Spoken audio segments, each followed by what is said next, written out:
নমস্কার বন্ধুরা, রান্নাবান্না উইথ সিলভার চ্যানেলে আপনাদের সকলকে স্বাগত। আবার অনেকদিন পর চলে এসেছি একটা নতুন রেসিপি নিয়ে আমার চ্যানেলে। আজকে বানাবো দই কাতলা।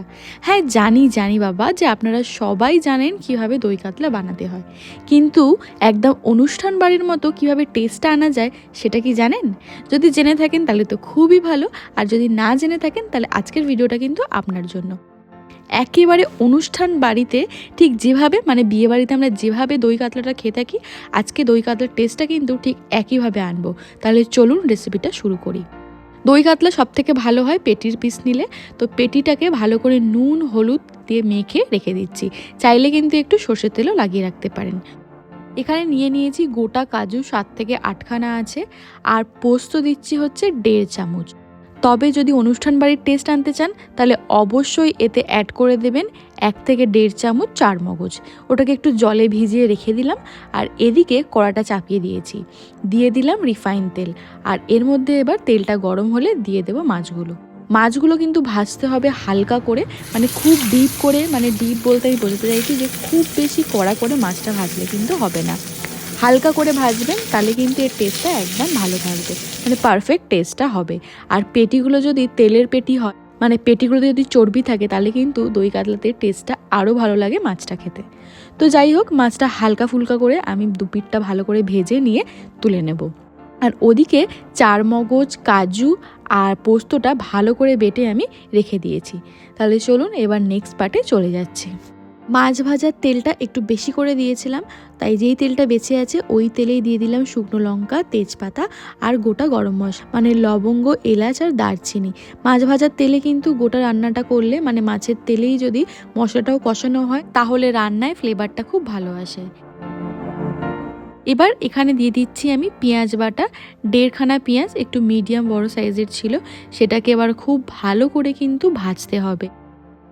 পেঁয়াজ এমনিতেও বেটে দিলে কিন্তু একটু তেলে বেশিক্ষণ ধরে ভাজতে লাগে, তাই প্রায় আমি 10 মিনিট ধরে পেঁয়াজটাকে ভালো করে ভেজে নেব। তো চলুন পেঁয়াজটা ততক্ষণ ভেজে নিই। 10 মিনিট ধরে পেঁয়াজটা তেলের সাথে ভাজার পর অ্যাড করে দিচ্ছি রসুন বাটা। একটা বড় চামচের রসুন বাটা দিলাম, আর 1.5 চামচ দিয়েছি আদা বাটা। খুব ভালো করে এবার এই মশলাটাও 5 থেকে 7 মিনিট মতো কষিয়ে নেব।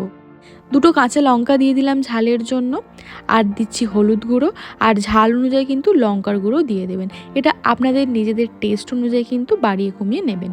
তো চলুন এবার পুরো মশলাটা আবার একটু ভালো করে কষতে গেলে একটু জলের প্রয়োজন হলে কিন্তু জল দিয়ে কষতে পারেন।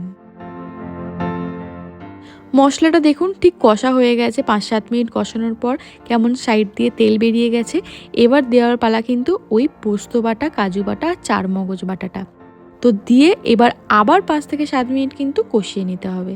তাহলে চলুন আরও 5 থেকে 7 মিনিট খুব ভালো করে মশলাটা কষাই।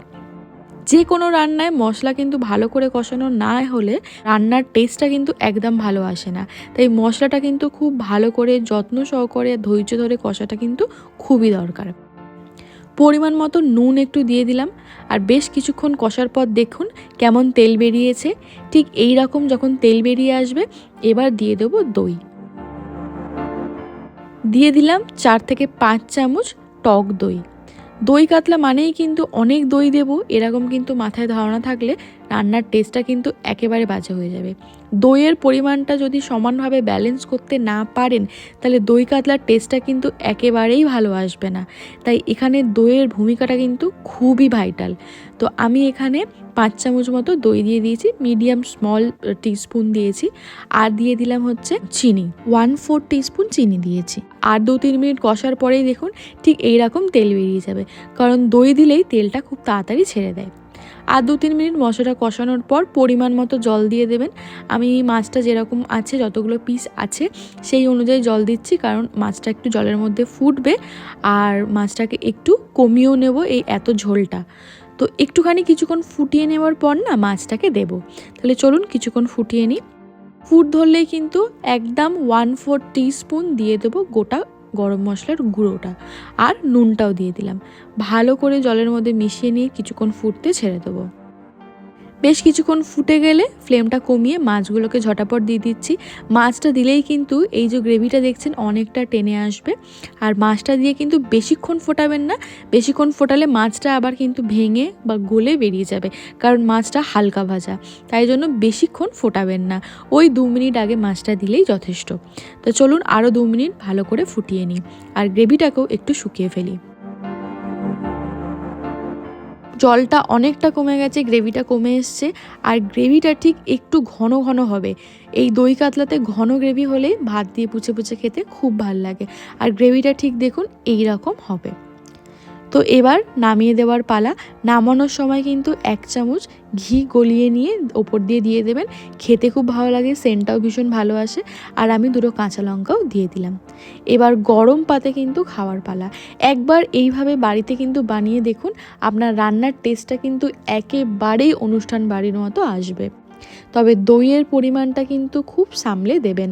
এটা বারবার আমি মেনশন করছি, কারণ অনেকবার আমি ট্রাই করে দেখেছি দইটা কিন্তু সমান পরিমাণ বা ঠিকঠাক ব্যালেন্স না করতে পারলে রান্নার টেস্টটা বাজে হয়ে যায়।